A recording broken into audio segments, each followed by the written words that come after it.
In this guide on Chrono Trigger, I'm going to show you how to defeat Spekkios in his final form and also the best ways to level up your characters. And just for the record, I'm referring to the SNES original, although most of the things I'm going to tell you should also apply to the ports for PlayStation and Nintendo DS. Let's go! So when you play this amazing amalgam of video game art, you will eventually run into Spekkio, Master of War, who is standing in a back room at the end of time. His main purpose is to teach your characters how to use magic, but you can also challenge him to a fight and practice your new abilities. Now the thing is, the appearance of Spekkio changes depending on the lead character's level. So for example, when your lead character is between level 10 to 19, Spekkio will appear as a Killwaller. But once your lead character reaches level 20, Spekkio instead takes on the form of a goblin. His forms basically reflect the power level of your party, so the higher your level is, the more powerful form he takes on. He gives you a small reward for defeating any of his forms for the first time, which usually consists of a sweet care package containing consumable items to increase your character's stats and replenish mana and hit points. Now there are 6 forms in total that the Master of War takes on. A prehistoric fork from level 1 to 9, a Killwaller from level 10 to 19, a Goblin from level 20 to 29, an Omnichrome from level 30 to 39, Masamune from level 40 to 98, and then finally a pink gnu at level 99. Naturally, the fights against him become more and more challenging the more powerful form he appears as, so you need to adjust your strategy to survive his magic attacks while also dealing enough magic damage to take him down. And yes, Spekkio only uses magic damage to attack you, and you can only deal magic damage to him. His later forms of course have some nasty abilities, and especially the final pink gnu can spell trouble if you don't have the means to protect yourself. But you have to reach the maximum level of 99 to even see this form, so we first have to find an effective way to farm experience and level up our characters. Unfortunately, there is no real shortcut. You have to earn experience by fighting monsters over and over.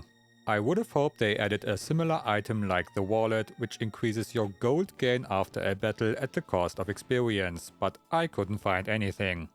So in order to reach level 99 as fast as possible, we have to find a good spot where we can fight enemies in quick succession, which are easy to defeat and give a lot of experience. And there are 2 locations which, in my opinion, are standing out. First, we have the conveyor belt at the entrance of Geno Dome in the future. The good thing here is that while you are standing on the belt, you automatically fight 5 battles in a row and you can exit the dome through the dust chute on your right side and start over. You get something around 8000 experience for a complete ride, and Chrono's Luminaire spell makes quick work of the enemies. You should of course give him a gold stud to decrease his MP consumption, and you can rest outside to restore your resources and save the game. Now the only bad news is that the enemies on the belt only spawn until the boss of this place, Mother Brain, is defeated. So if you only have a save file where you already finished the dome, you cannot use this spot. Because you automatically go from one battle to the other, you can equip 2 of your characters with the Berserker wings, so they automatically attack enemies. I did this with Chrono and Ayla because they had the highest attack power, and I also gave them 2 haste helmets. You find the 2 Berserker wings in Lab 16 and on the Mystic Mountains, and you get 1 haste helmet from a chest in the Black Omen, and you can charm the other from the head of the lava spawn. You can then just sit back and let Chrono and Ayla auto-attack all enemies to death. The only thing you need to do is going through the dust chute at the end and start over. This is how I actually leveled my characters. I just walked on the belt, put down the controller and then answered some of your nice comments or watched my favorite YouTuber. It may not be the fastest way to level up, but for me it was definitely the most convenient. But you might ask yourself now if there is a way to fully automate the leveling process.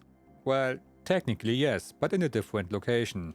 So you might remember that there is another conveyor belt in the factory ruins from early into the game. A mechanic hand picks you up if you touch one of the robots, and you then have to fight 3 consecutive battles against some guards. At the end, you leave the belt, but you can simply walk up to restart the tour.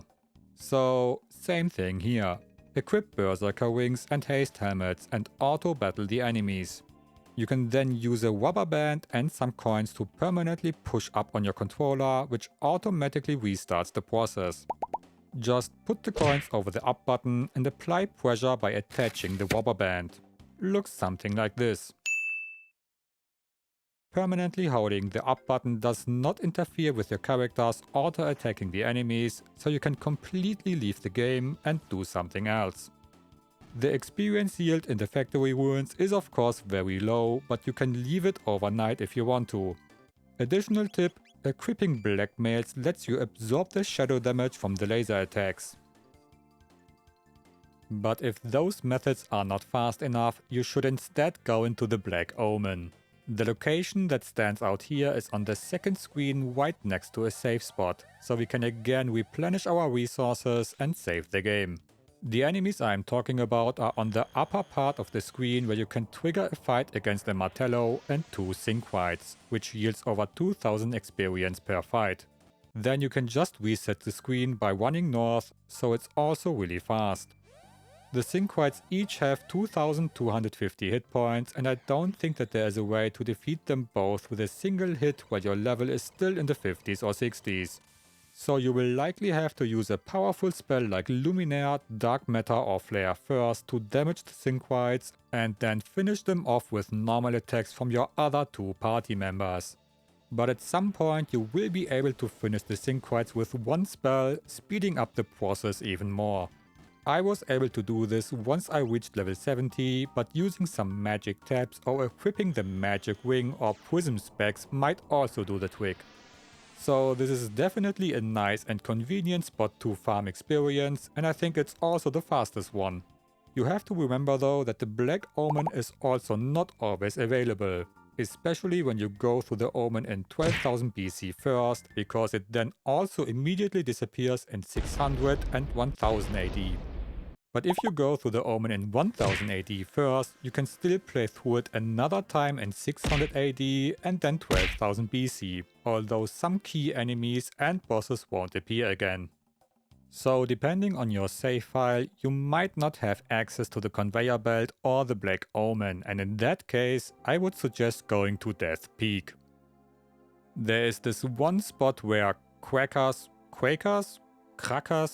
I don't know, are streaming down, and with the right timing you can catch 4 of them at the same time. I don't think it's as fast or convenient as the other spots I mentioned, but you might have no other option. Oh, and by the way, you don't have to worry about leveling up the other characters that you are not using. 75% of the experience you get is also always given to the benched characters, and there's no need to level everyone to level 99. I would only make sure to switch between characters until everyone learned all of their respective tags, and then just use whatever party composition feels best.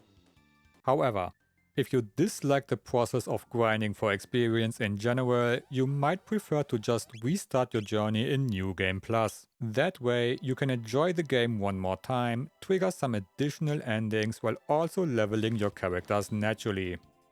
Or you can watch this video to see the fight against Spekkios ultimate form and call it a day.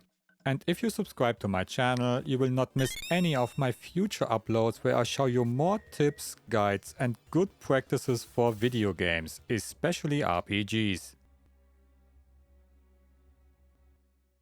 So once a character reaches level 99, which in most cases I assume will be Chrono, you should put him in the lead position and visit Spekkio, who will now appear as a pink gnu. And you might ask now, why is his final and strongest form a stupid gnu?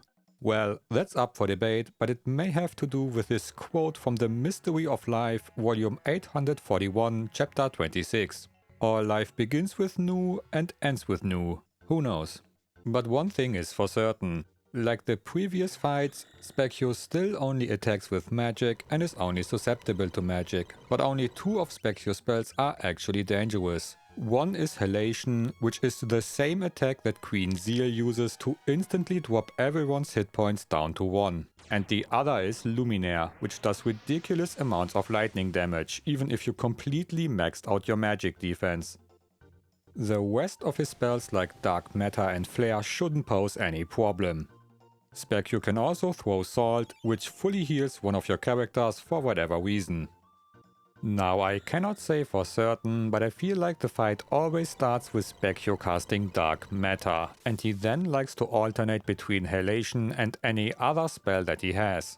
So it's usually Halation, random spell, Halation, random spell, and so on. The only difficult combination is Halation followed up by Luminaire, because after your hit points are reduced to 1, you have to almost fully heal all of your characters to survive. And because you do not know which attack Spekkio will use, you have to do this every time. Thankfully, there is an easy way to solve this problem. Because Luminaire is the only hard-hitting spell from Spekkio, using any equipment that negates or reduces lightning damage is the best way to make your life easier. And there are 3 pieces of equipment that come to mind: the Rainbow Helm, White Vest and White Mail. The helm and vest both reduce lightning damage by 50%, and you can charm the helm from the Mud Beast in the Beast Cave under Mount Wu, and you get the white vest from a sealed chest in the Mayor's Manor. The mail, on the other hand, fully absorbs lightning damage and heals you for the same amount, and you get one by upgrading the aforementioned sealed chest, and you can charm another from Yakra the 13th at the end of the Rainbow Shell side quest. If you don't know how to upgrade the sealed chests, here's a quick guide. First, go to the Middle Ages and find an upgradable sealed chest. You will know that you can upgrade the chest if you are specifically asked to open it. If you instead immediately get the item, you cannot upgrade the chest. So when asked if you want to open a sealed chest, say no and then go to the present and find the identical chest in the same place. Open the chest now and you will receive an improved version of the equipment that should initially be in here. So for example, in the chest that usually contains the white vest, you will now find the white mail. But it's really important that you go to 600 AD first and try to open the chest there. And the best part is, after you opened the chest in 1000 AD and got the upgraded piece of equipment, you can still go to 600 AD afterwards and get the initial item. That's the good thing about time travel. It does not really make a whole lot of sense.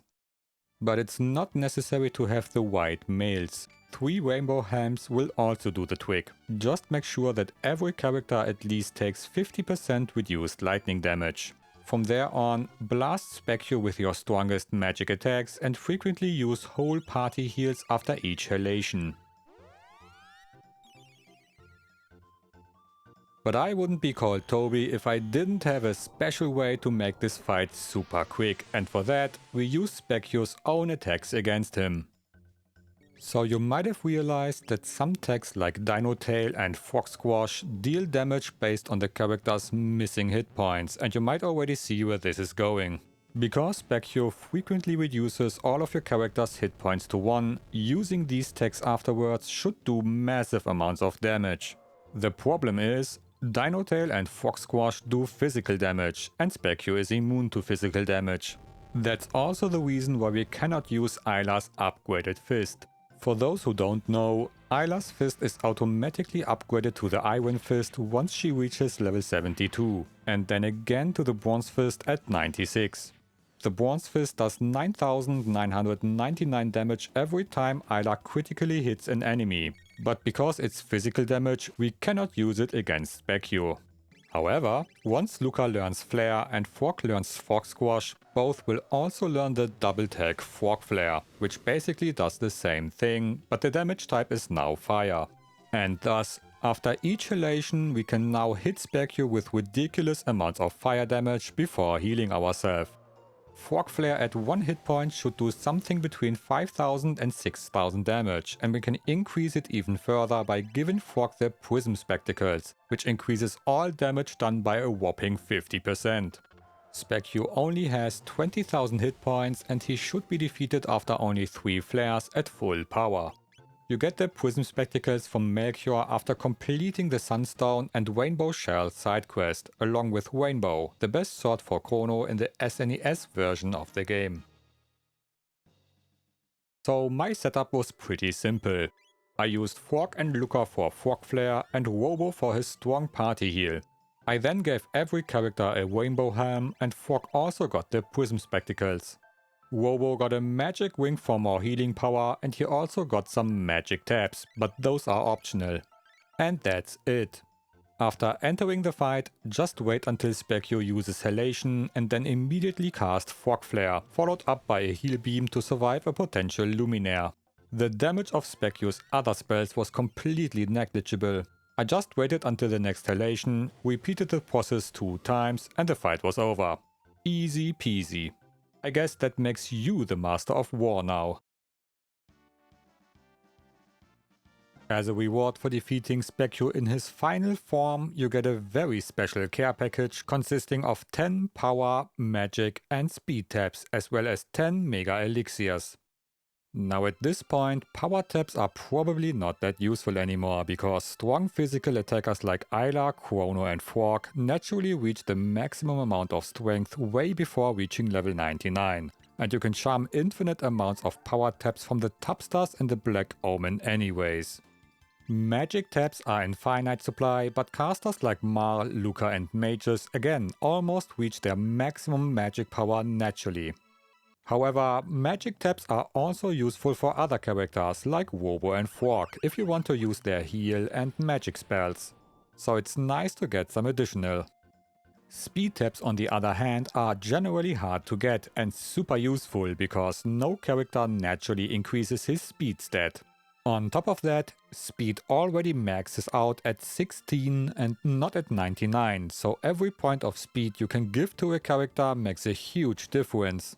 It's the best stat overall and you therefore get way less speed tabs compared to power or magic. Defeating Spekkios Final Form is actually the second best source of speed tabs in the whole game, only being topped by charming the panels in the Black Omen. But if you want to know the best items that you can charm in general, I have a whole guide for that on my channel, link is in the description.